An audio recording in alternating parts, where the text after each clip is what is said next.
Boa noite, gente linda. Nós hoje vamos para o Evangelho de João, no capítulo 5. E essa passagem é muito grande. Então, o que eu fiz? Eu dividi em duas, igual a gente fez aí de outras vezes. Ela vai do versículo 16 até o 47. Então, o que eu fiz? Eu dividi em duas partes. Hoje nós vamos fazer até o versículo 29 e depois a gente vai até o fim na segunda parte, tá bom? Não perde a segunda parte não, que a próxima gravação a gente encerra. Jesus declara-se filho de Deus e igual ao Pai. Sim. João inicia dizendo assim: e por esta causa os judeus perseguiram Jesus e procuravam matá-lo, porque fazia essas coisas no sábado. Que coisas, que causa. Nos versículos anteriores, é aquela passagem que Jesus cura aquele paralítico lá no tanque de Betesda. Ali ficavam vários doentes, esperando quando a água entrasse em ebulição. Era um tanque de água, era uma enorme varanda em que ali haveria as curas através de um anjo que descia de vez em quando e curava um. Olha que maldade, curava só um. E ali havia um paralítico e que Jesus foi lá especialmente para curar esse paralítico, lá nesse tanque de Betesda. É uma maldade assim, porque os paralíticos não conseguiam chegar até no tanque, porque quem andava chegava muito mais rápido, e o primeiro que pulasse na água era o que ia ser curado. Olha que maldade! Que coisa horrível isso, gente! Então, João fala que os judeus estavam perseguindo exatamente porque Jesus curou no sábado. Não podia fazer essas coisas no sábado, entendeu? Por isso que João está dizendo que por essa causa os judeus perseguiram a Jesus e procuravam matá-lo. Eles queriam matar Jesus de qualquer jeito. E Jesus lhes respondeu: meu pai trabalha até agora e eu trabalho também. Acho essa frase linda, gente. Eu já apliquei essa frase tantas vezes nas minhas palestras. Meu pai trabalha até agora. Deus não é aquele rei, aquele imperador que fica sentado num trono à toa sem fazer. Ele tem um universo para ele administrar. Imagina! Então ele trabalha. Meu pai trabalha até agora. Meu pai trabalha no sábado. Por que eu não vou trabalhar? Uma bobagem, né? Essa lei de Javé que não pode trabalhar no sábado. Que pode o quê, gente? Como é que faria hoje em dia? Naquela época também. Nos grandes hospitais. Não ia poder ter enfermeiro no sábado? Os bombeiros, os soldados, tem os garis e por aí afora. Pessoas que fazem plantão no sábado. Não vai poder trabalhar no sábado? Os doentes vão ficar sem enfermeiros? Sem médicos? Sem uma cirurgia de emergência? Como é que faz se não pode trabalhar no sábado? Acho tão engraçado as pessoas que guardam o sábado, mas se passar mal vai no hospital. No sábado. Se precisar de uma cirurgia de emergência, vai lá no hospital. Então tem que ter o médico, o atendente, o recepcionista, a secretária, e radiografia, e tomografia. Tem que estar funcionando no sábado. A gente precisa pensar as coisas, tá, gente?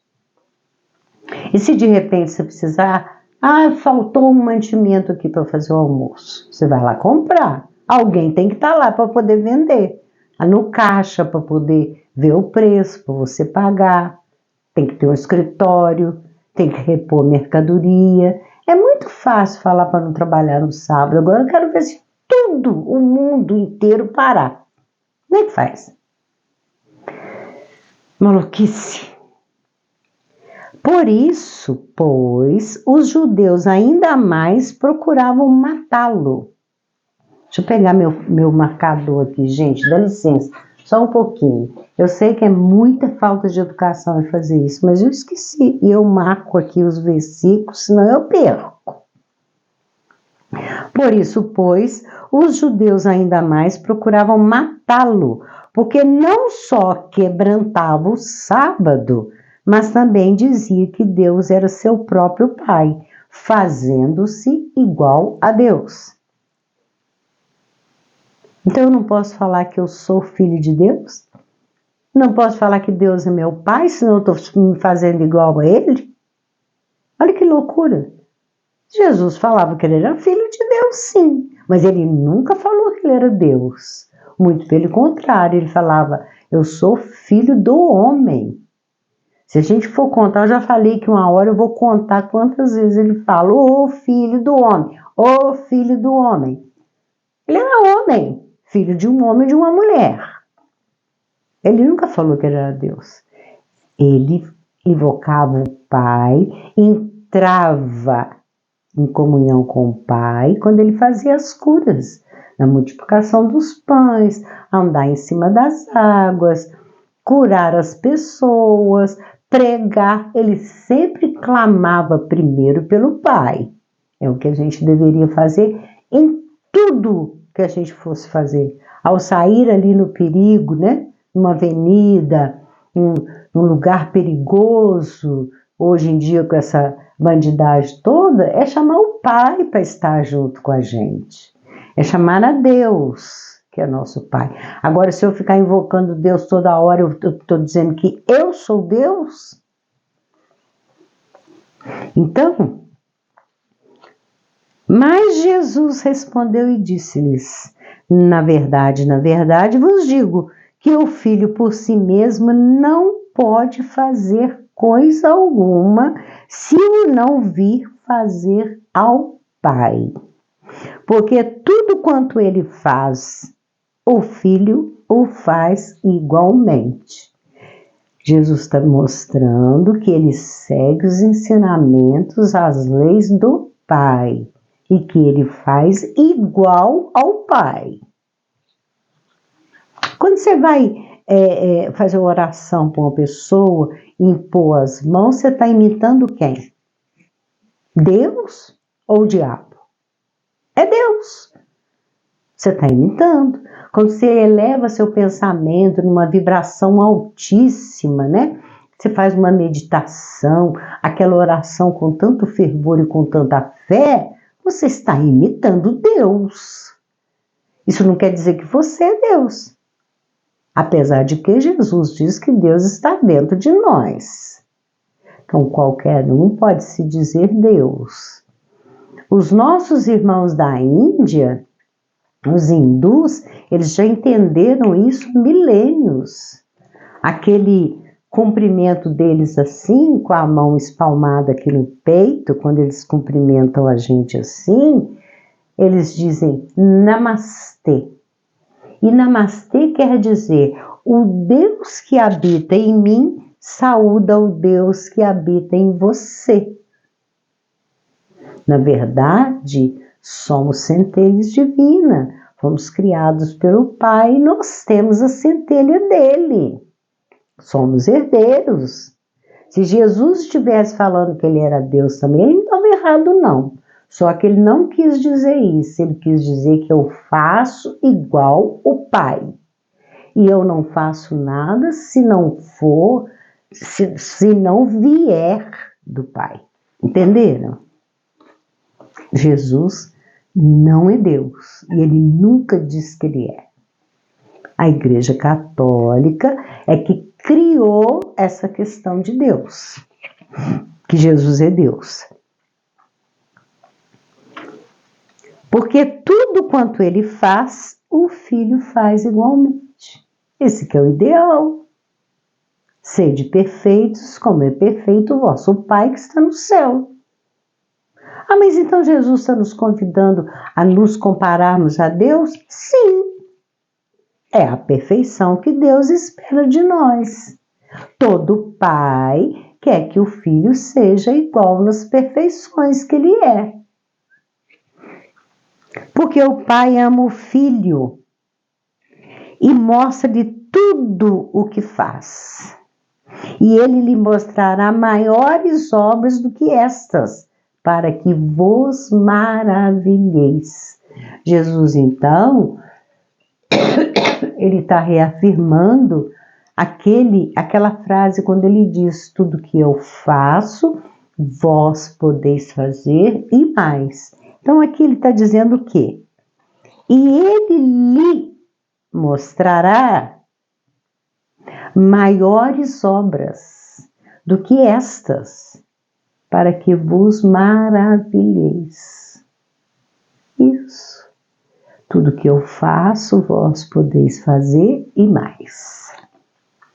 Pois assim como o Pai ressuscita os mortos e os vivifica, assim também o Filho vivifica aqueles que quer. Isso.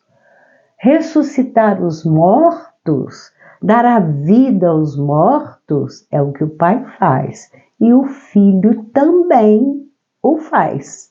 Dá vida àquele que se diz morto. E também o Pai a ninguém julga, mas deu ao Filho todo juízo. O Pai não julga. Deus não julga, não. Sabia disso? Ele não, nem condena e nem perdoa. Ele não castiga e também não perdoa. Deus nos dá o livre-arbítrio de agirmos por nossa conta. Só que essa questão do livre, vocês vão falar que eu estou caindo em contradição, porque outro dia eu fiz um estudo e disse que não existe livre-arbítrio. Perante Deus, sim, Ele nos deu livre-arbítrio. Só que por aí afora, tem um monte de deusinhos, que são os chamados senhores do karma, os dirigentes da roda de Sansara, que eu chamo de roda da vingança, esses sim, julgam, condenam e ainda executam. Principalmente os inocentes. Para que todos honrem o Filho como honram o Pai. Quem não honra o Filho, não honra o Pai que o enviou. Se a gente não honrar Jesus, a gente também não está honrando o Pai. Porque tudo que Jesus fez, Ele fez de acordo com a vontade do Pai. Toda vez que Ele ia curar alguém, ou que Ele ia fazer lá um feito, né? Transformar água em vinho, multiplicar os pães, Ele clamava pelo Pai. Porque, como ele diz aqui anteriormente, ele não faz nada que não venha do Pai, que não venha de Deus. Na verdade, vos digo que quem ouve a minha palavra e crê,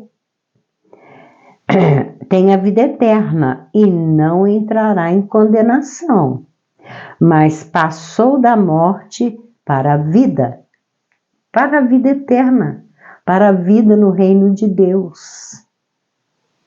Não é aqui na carne, não é deixar de morrer a carne, é ter a vida eterna, é deixar esse corpo e com o corpo espiritual ir habitar no reino de Deus, que são os chamados paraísos. Então, em verdade vos digo que vem a hora, e agora é, em que os mortos ouvirão a voz do Filho de Deus, e os que a ouvirem viverão.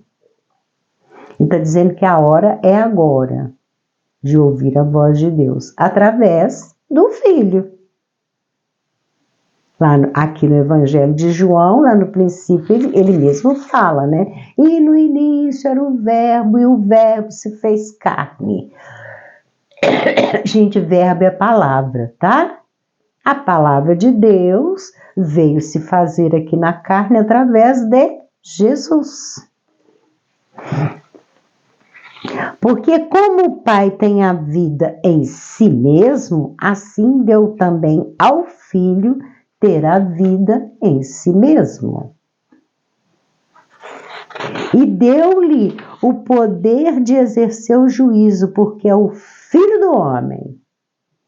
Deus manda então Jesus para nascer, encarnar. Jesus não reencarnou, tá? É encarnar uma vez só. Ele veio aqui para quê? Para exercer o juízo, ele se fez homem. Como que ele ia fazer esse juízo da vida das pessoas, se vão para o céu ou se vão para o exílio, que ele chama aqui de condenação, porque naquela época ainda não se falava em outros planetas. O planeta que está agora em construção vai receber aqueles que forem banidos daqui. Então ele está aqui querendo dizer que esse filho se fez homem exatamente para conhecer de perto, para ir fazer o juízo. E ele veio aqui também nos ensinar, há 2024 anos, para a gente modificar e não sermos, não irmos para a condenação, não sermos banidos, mandados embora para as trevas exteriores, como está explicado na parábola do joio e do trigo. Não vos maravilheis disto, porque vem a hora em que todos os que estão nos sepulcros ouvirão a sua voz. Eu vou continuar e depois eu explico. E os que fizeram o bem sairão para a ressurreição da vida, e os que fizeram o mal para a ressurreição da condenação. Aqui Jesus está dizendo do julgamento, né? Do juízo, daqueles momentos finais. Daqueles não, porque ele está dizendo que agora o momento é agora, do juízo. Fazendo o bem, o que ele está dizendo? Quem faz o bem vai fazer o quê? Vai para a ressurreição da vida, vai subir aos céus. E quem faz o mal vai para a condenação. Gente, não é com a matéria. Quando ele fala aqui em sepulcros, ele não está querendo dizer que vai levantar túmulos e sair cadáveres lá de dentro, aqueles esqueletos tudo desengonçado andando, e vai ressuscitar. Gente, isso é um filme de terror, né? E eu vou fazer uma pergunta que eu sempre fiz na hora quando eu fazia esse tipo de palestra. Como é que vai acontecer com aqueles que foram eletrocutados, queimou tudo? E os que caíram no mar e foram comidos pelo tubarão? Como é que faz? Ah, mas para Deus nada é impossível, gente. Jesus, quando ele aqui veio, ele não feriu nenhuma regra da lei da natureza. Não, ele não fez isso. Ele usou de ciência e principalmente da quântica para curar, para restituir a perna àquele que estava aleijado. Mas Jesus não colocou uma perna num lugar onde não tinha uma perna. Ele curou a perna doente, mas aquele aleijado ele tinha perna. Ele curou os olhos, mas aquele cego tinha olhos. Ele curou os ouvidos, mas aquele surdo tinha ouvidos. Ele curou o mudo, mas o mudo tinha cordas vocais e tinha língua. Pensa isso comigo, pensa. Jesus não pegava um pé e ia lá e colocava aquele pé naquela perna daquela pessoa. Não, isso nunca aconteceu. Ele recuperava aquele órgão que estava doente. É o que nós podemos fazer. E isso hoje já acontece. Cirurgias de coração, cirurgias de cérebro, cirurgias de fígado, de rins. Sim. Isso é ciência. Então, essa questão, existem aí sei lá, eu acho que uma só, né? Que é a Jeová, né? Que acredita que os túmulos vão abrir e que vai sair aquele monte de corpo lá de dentro. Gente, e quem? O osso da perna ficou lá na guerra, a cabeça foi rolando por morro abaixo. Como é que faz para juntar essa ossada toda? E que coisa mais materialista é essa? Se nós temos, além desse corpo, que nós temos mais 6 corpos. Nós somos constituídos por 7 corpos. Esse aqui é um. E tem mais 6. É a constituição do espírito. Para que a gente vai precisar desse corpo? Você imagina eu com essa pelancaiada que eu tô aqui, o que eu vou fazer com isso? Dor nas costas, dor nas pernas, fraqueza. O que eu vou fazer com esse corpo? Com essa alergia toda, com essa tosse, com essa catarreira, né? Desculpa a expressão, tá, gente? Com esse monte de barulho aqui dentro do meu peito, dos meus pulmões. Qual o sentido disso?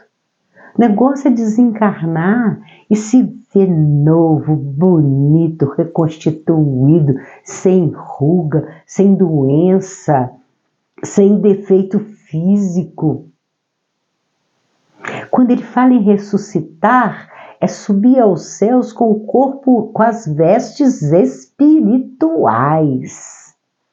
Quando ele fala de sepulcros, ele não está querendo dizer cemitério. Ele está dizendo que muitos estão mortos. E eu mesmo conheço tanta gente que está mais morta do que viva. Você não conhece, não? Eu conheço. Está morno, como o estudo da vez passada, que eu amei. Que você não seja... Ou você tem que ser quente ou ser frio. Porque se você não for quente ou ser frio, você vai ser morno. Está morto. Eu não posso de mim mesmo, olha isso, fazer coisa alguma. De mim mesmo eu não posso, não. Como ouço, assim julgo. E o meu juízo é justo, porque não busco a minha vontade, mas a vontade do Pai que me enviou.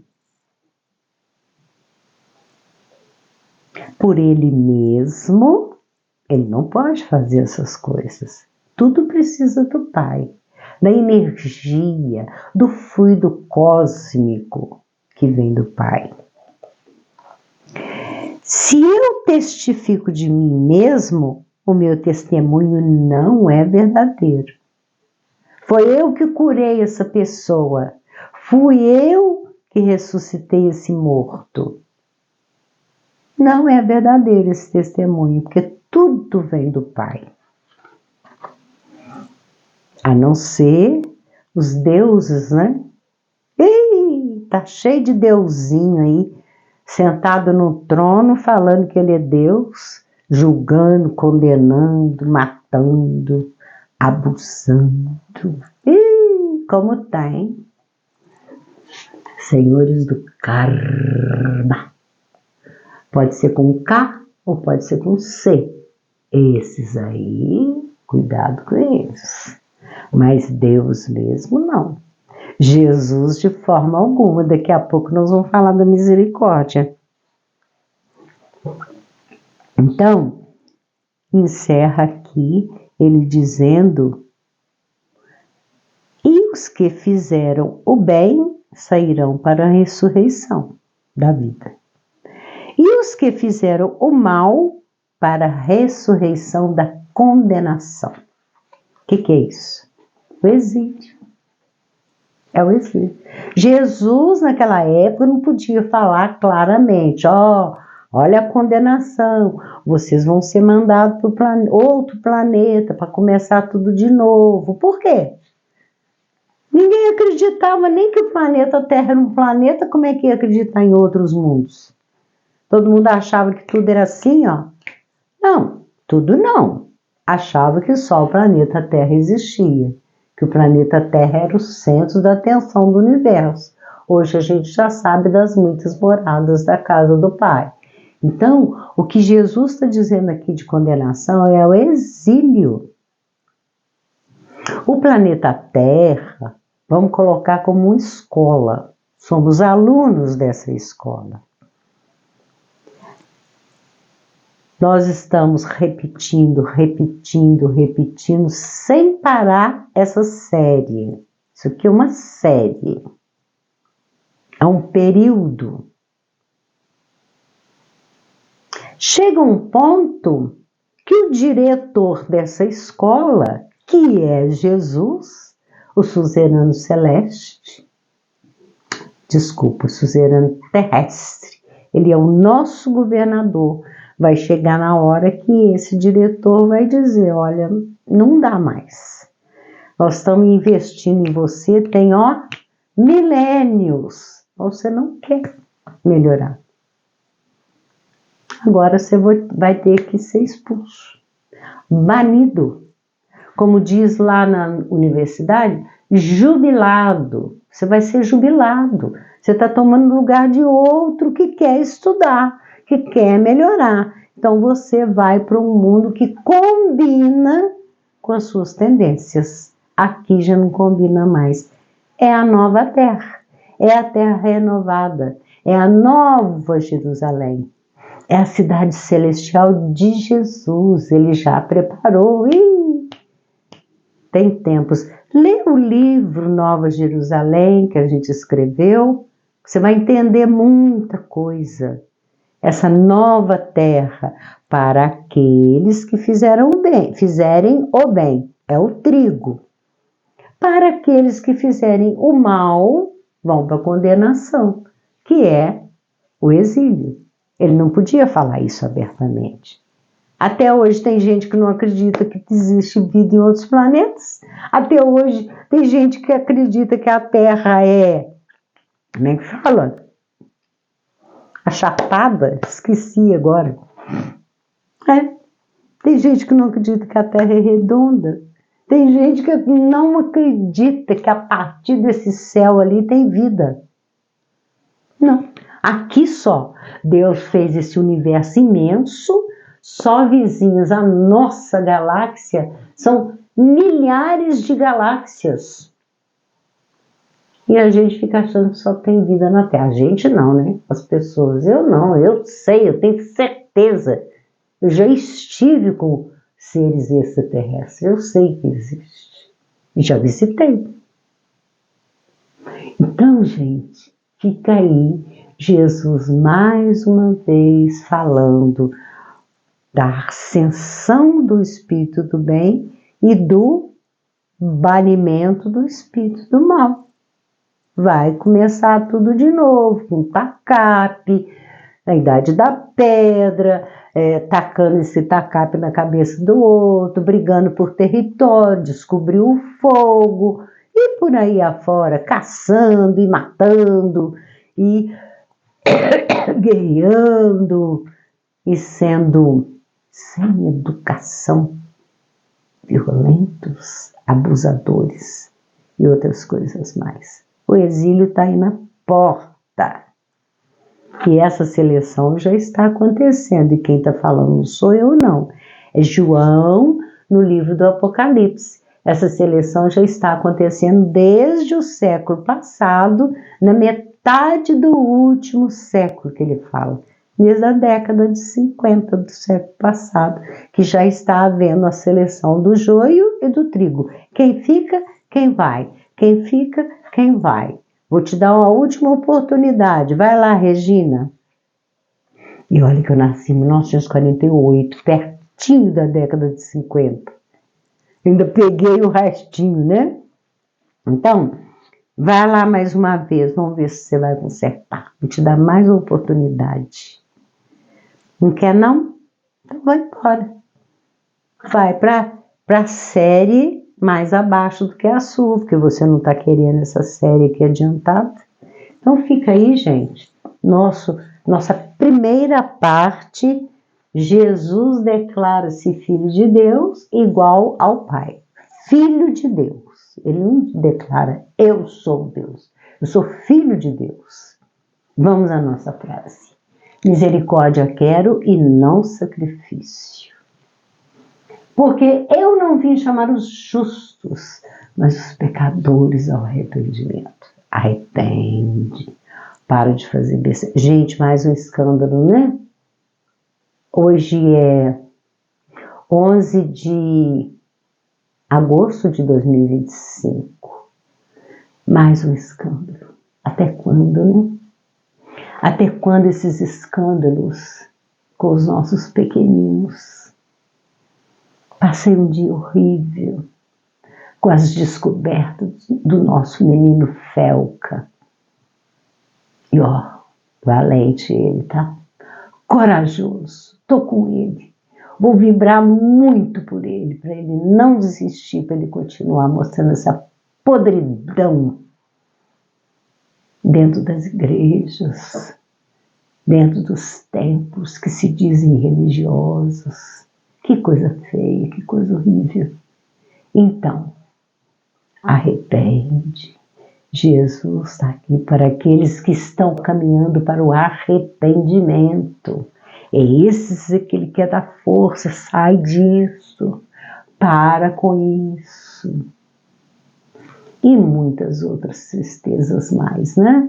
Aquele horror lá na faixa de Gaza, mataram de novo 40 indivíduos, né? Porque estavam pegando alimento, enviados para ele de doação de outros países.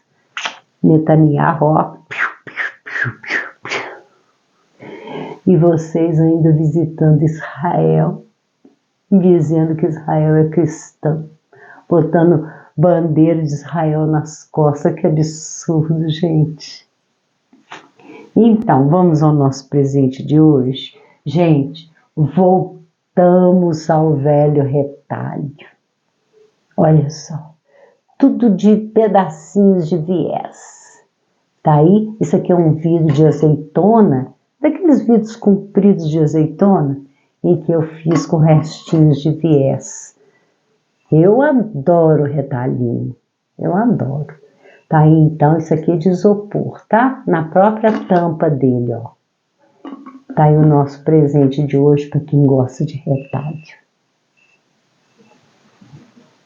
Além desse presente, eu deixo para você também um beijo no seu coração.